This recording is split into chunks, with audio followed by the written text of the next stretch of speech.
Hello and welcome. In this video, you can practically visualize how the light behaves when it is passed through a glass slab or a prism. Please watch the video. The light when it is passed through a prism, I have glass prism. When light is passed through it, how it changes its path, we can see. Now, and this is the right angle triangle, this is equilateral triangle, sorry, each angle is 60 degree. Light is incident normally on this face. So this light will not go in the air from this face, but it will reflect. There again total internal reflection will take place. We can see it. This angle of incidence is greater than the critical angle. You know, critical angle is given by mu is equal to 1 upon sin c. So for glass material, mu is 1.5. So for critical angle, that is 42 degree. If this angle is greater than 42 degree, in this case it is 60 degree, this light will not refract but reflect internally. So you can see light is incident normally and it is almost coming from the side face. It is not going straight. It is coming this side. Almost at 120 degree angle it is changing. So here at one face total internal reflection is taking place. 2 times refraction and 1 time total internal reflections. So this is the behavior of light through the prism. When I incident it at some other angle, so this incident ray partially reflected and rest is refracted, and this is the emergent ray. You can see this spot. So light is changing its path. So this is the angle of deviation we can calculate. I pass the same laser beam through this glass slab instead of the prism. If I pass this light through the glass slab, surprisingly it is not changing its path, but just initial direction remains same, but there is a lateral shift. You can see if I incident the light normally, it goes straight. If I change the angle of incidence, so there is lateral shift. You can see it in the dark, and before that you can see this from this diagram. This is the glass slab I have taken, and this is the incident ray. If I increase this angle of incidence, this angle of refraction will also increase, and the emergent light will go parallel to it. This is the lateral shift, this side. This is the lateral shift. So this can be visualized how the light changes its path. In case of prism, light was totally changing its direction. This was the initial direction.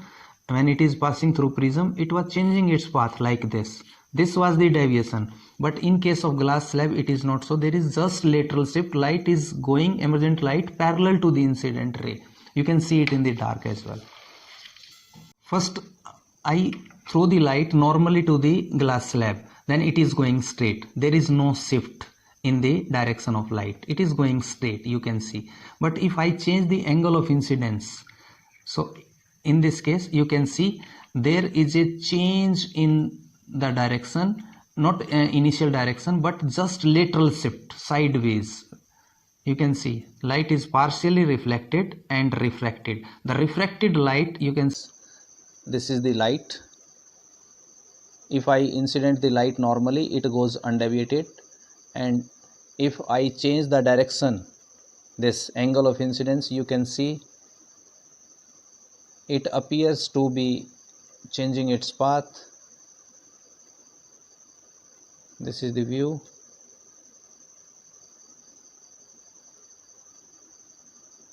Yeah, this is the beautiful view.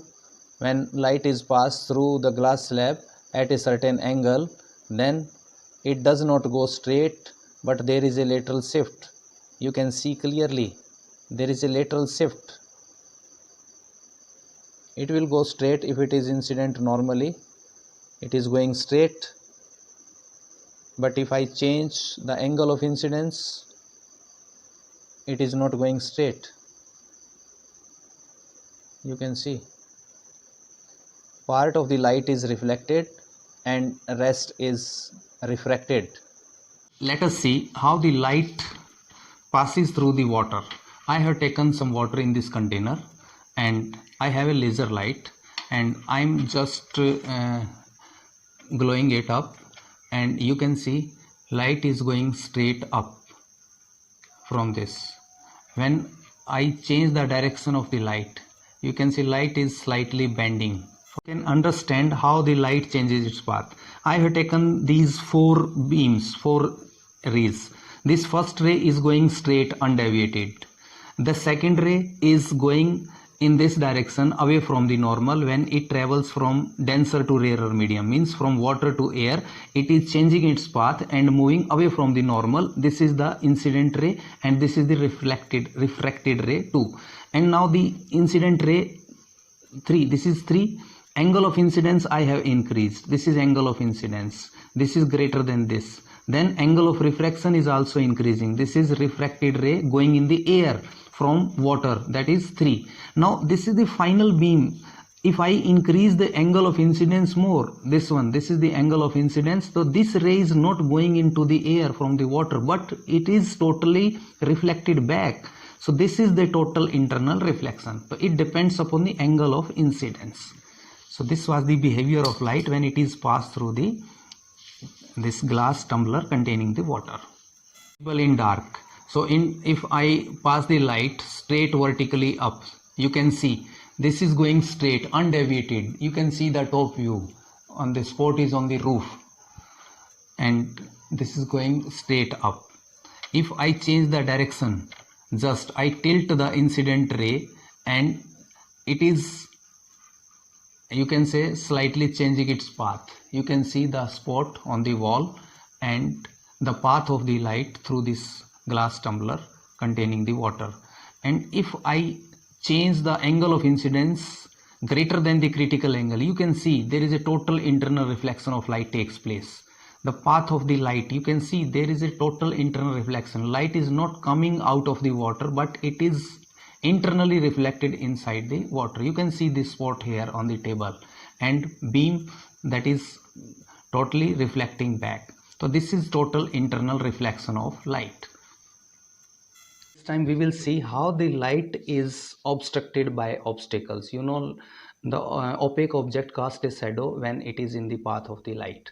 So I have taken this bangle and the hair, very thin hair, is I have made it a cross sign, plus sign across it.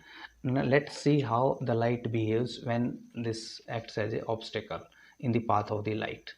So we will see it. So let's see it in the dark, that will be clearly visible. Multiple images are seen. You can see this is the incident light, and on the wall, on the screen, the multiple images are formed like this.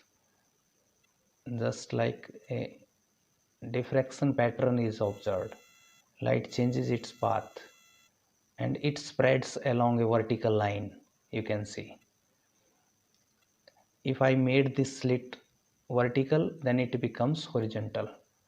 You can see this becomes horizontal. The same spreading of light is now horizontal in this case. This, and again it becomes vertical.